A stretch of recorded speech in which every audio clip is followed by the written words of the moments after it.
Moving on to our next little segment of the podcast, we'll be looking at DM horror stories. By the way, you're going to hear some thunder now. Yay, ambiance. We are in the tropical state of Florida, It's just where ambiance. this just kind of fucking happens, and it only happens for like 3 seconds and then stops.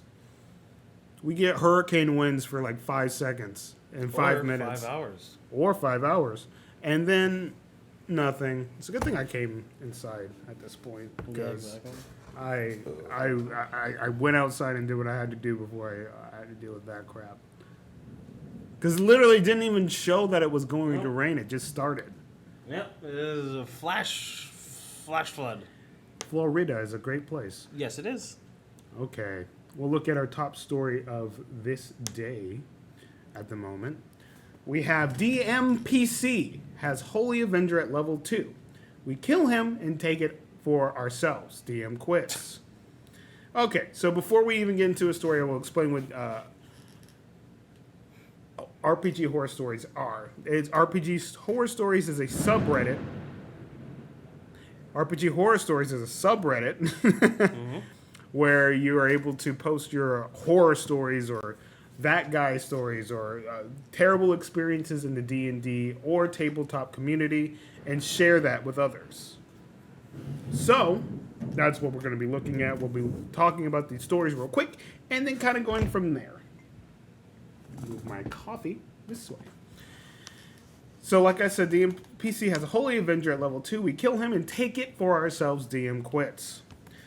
Horror from all sides of that culminate in everybody losing. In our first session, we almost TPK from goblins. At the end of that session, we level up and arrive at the town where a paladin NPC joins us.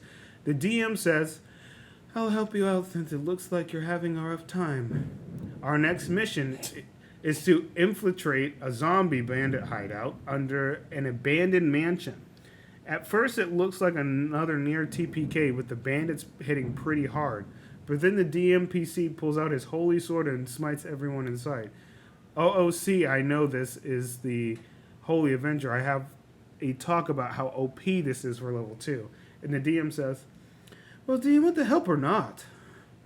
As expected, the DMPC Paladin shines every fight, and we feel like backup dancers.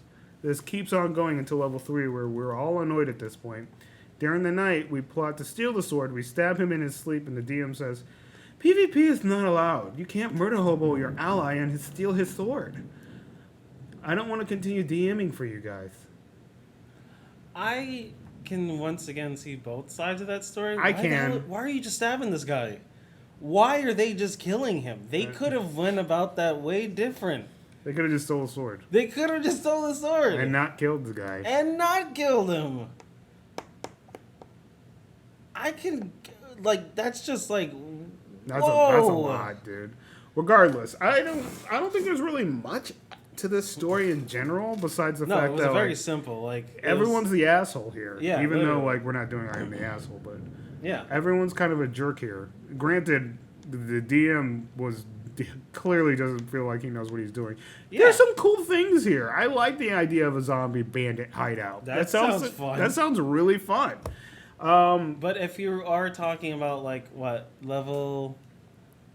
I don't know if they told us. Level 3. Oh, level 2. Yeah. Okay. So they're fighting zombies. Level 2. That seems normal. A little. It normal. depends. If they're intelligent zombies, that's actually kind of hard. It depends on what kind of zombies he's using. If he's using regular zombies, they can just keep coming back using their unrelenting death. It's hard anyway. Yeah. It's going to be hard no matter what. Low levels, everything's hard. Yeah, exactly. So, I mean, there's but not even- really much to this story, in Yeah. all honesty. It's just, okay, everyone sucks here. And it just feels like everyone just didn't know what to do. Should he have given him a Holy Avenger? Clearly not. You can have a DM NPC and just help them out. Why are you giving them a Holy Avenger? And why are you guys stabbing the guy? He helps you out. This guy came risking his life to help you guys out. And you're just like, yeah. He's like bleeding out, just like, what the fuck is happening? What is going on? What did I do? You have a holy avenger. We're the bad guys.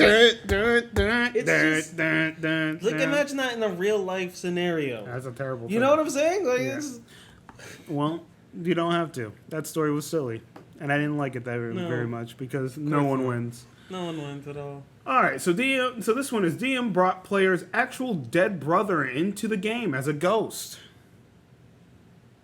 This happened a few years ago in high school. A senior of mine asked me if I wanted to play D&D, and I said yes. There was me and 5 other guys on the table, including the DM. The DM wasn't the most socially mature person. He often tried to appear smarter and had an attitude of we're better than everyone else because we played D&D to the point where it became really cringy at times. He really hated us making jokes or doing goofy stuff at the table. To him, D&D was the best way to tell and experience stories, according to him. To his credit, he did come up with a really big world with a lot of different stories. Most of them really anime-like, but still enjoyable for the rest of us. Okay. One of the guys at our table, John, had to leave the game for a few months. It says a few months here, but it's a few months. Yeah, exactly. His big brother had passed away in a car accident, whom he was really close with. We kept in touch with him, though, and offered support however we could. After 2 months, he started coming back to school. The DM decided to continue our old campaign with most of the focus being on John's character, and him being the spotlight, though none of us minded that. In the second session, the DM had us explore ruins where John's character's ancestors used to live.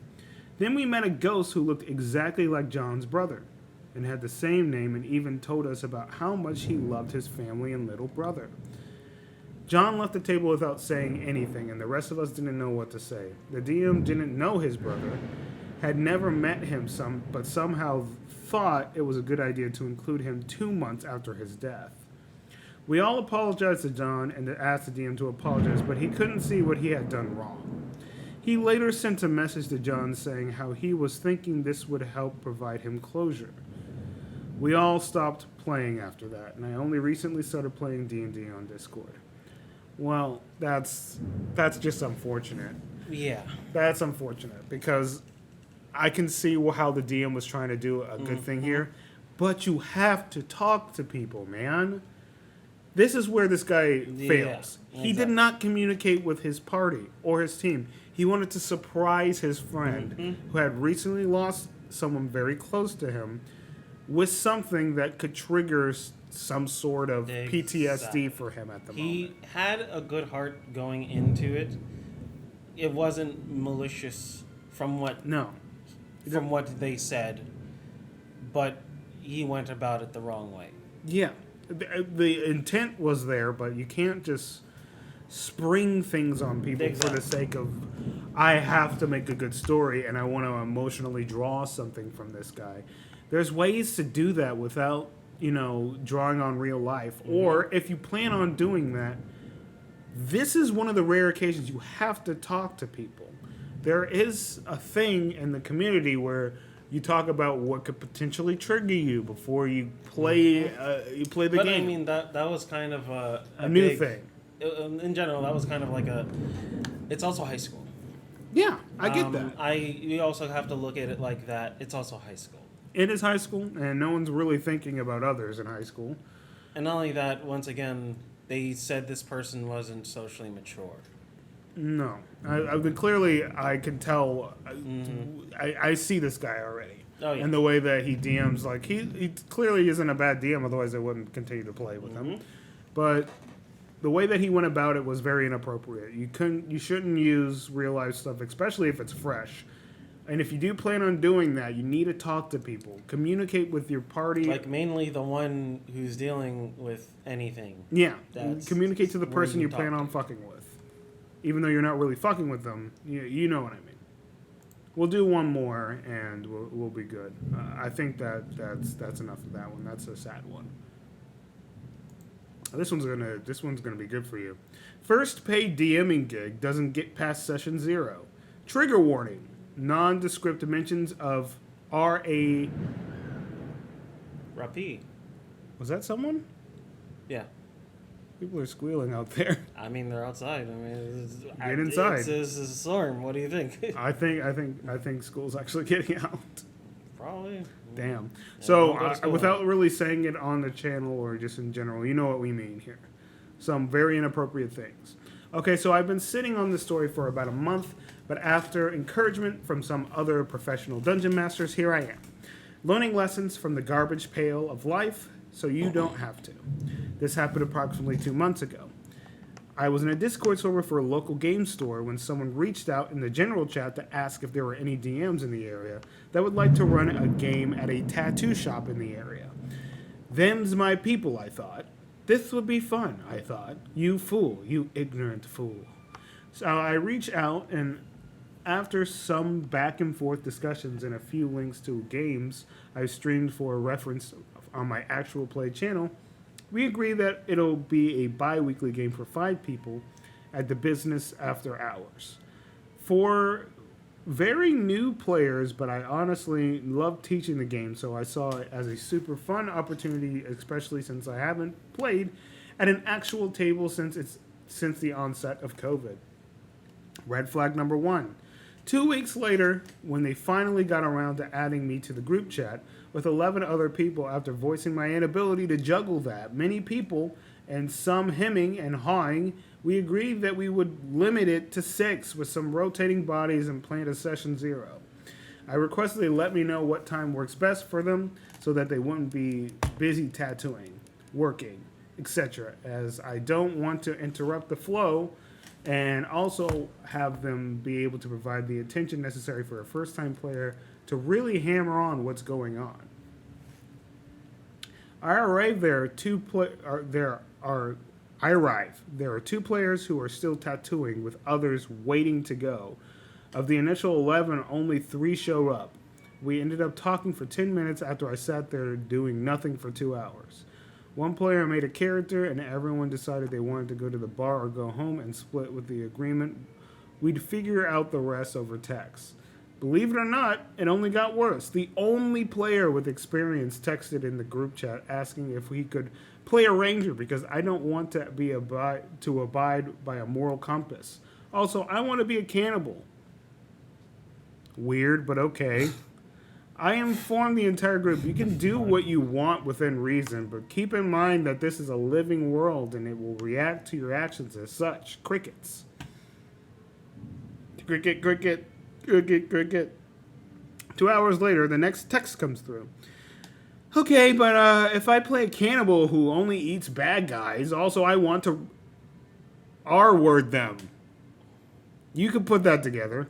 I hit them with a disheartening LOL no. But he doubles down. This is a legitimate idea, and others start sounding off about how hilarious this campaign is going to be. What do you mean hilarious? I nope the hell out. Last week, I get a text from the initial person who organized this whole thing asking why I haven't answered in the group chat in 2 weeks. I informed him after the exchange I actually left the group, and they should try to find an alternative DM. He lets me know it's not a big deal, and they'll finish the characters this week. 6 weeks later, and we can't find a time to play. Maybe go F yourselves instead. Thus ends my pro DMing career. At least I have a story. I don't even understand. That was random. And it's the fact that they all thought it was hilarious. It's toxic masculinity. That's not even that. That's a lot. That just says to what they do in their real lives, what they want to do in their real lives. Well, it's a hint of like some dark sexual shit. Exactly. And that's the thing of like I would be scary. terrified to be in the same room as you, and all of you who are into whatever the hell that is. That's horrifying. Like you guys are into this and you think it's funny. That's funny. That's not even where you can go with that. That's weird. Yo, dude, like, what is that conversation? Yo, did you see what I just did to that person? Number 1, I ate them. And then number 2, I did things to them that no one should ever do. And ate them. I want to die. That's just... That's some messed up stuff. Yeah. You should never, ever, and I know that they're already a group of friends. You should never casually talk about stuff like this. And things that there's It's 11 of them horrible. that are perfectly fine with that. That's a lot of people Well, that think yeah. that's funny. Yeah, That's a lot of people. That's crazy. It's weird because it's like weird guy culture thing as well, where it's just like a whole bunch of when you get that's why I meant toxic masculinity, in a sense where it's like when you get a group of people, because I mean we're dudes, we've been a part of different things where people start saying random shit and they start laughing, and then for some reason you feel like the need to start laughing as well, even though you shouldn't be laughing at this. I've never done that, but I've seen it plenty of times. I mean, and even as a teenager, you realize, okay, well, I don't like being around these people. I'm going to stop hanging out with them. Yep, no, but these guys were like, yeah, this is cool. Well, they're adults, and they're clearly adults that are capable of thinking, okay, this is fine. It's never okay to talk about violating someone in such a horrible way. And eating them.